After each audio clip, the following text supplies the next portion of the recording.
আসসালামু আলাইকুম।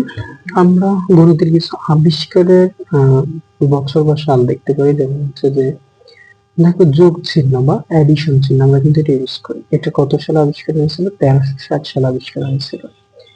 যেমন হচ্ছে আমাদের বিয়োগ চিহ্ন বা সাবট্রাকশন, এটা 1489 সালে আবিষ্কার হয়। সমান বা ইকুয়াল সাইন, এটা 1557 সালে। বর্গমূল, যেটাকে আমরা স্কয়ার রুট বলি, সেটা হচ্ছে 1525 সালে কিন্তু আবিষ্কার হয়েছিল। দশমিক, যেটাকে আমরা পয়েন্ট বলতেছি, সেটা হচ্ছে 1593 সালে আবিষ্কার হয়। গুণ, সাইন, যেটা মাল্টিপ্লিকেশন সিম্বল, সেটা 1618 সালে আবিষ্কার হয়েছে আমাদের।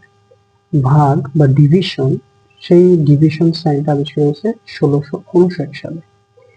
পাই, পাইয়ের ভ্যালু যেটা আমরা পাই বা পাই যেটা ইউজ করি, সেটা আবিষ্কার হয়েছে কিন্তু 1760 সালে। তার মানে যোগ বা অ্যাডিশন, এটা আবিষ্কার হয় 1360 সালে। সাবট্রাকশন বা বিয়োগ, এটা 1489 সালে। সমান বা ইকুয়াল সাইন, এটা 1557 সালে। বর্গমূল বা স্কয়ার রুট, এটা 1525 সালে। দশমিক বা পয়েন্ট, এটা হচ্ছে 1593 সালে। এই সিম্বল গুলো গণিতে আমরা ইউজ করি বা ম্যাথে আমরা ইউজ করতেছি, এবং এইগুলো আবিষ্কারের সালটা আমাদের মনে রাখা উচিত।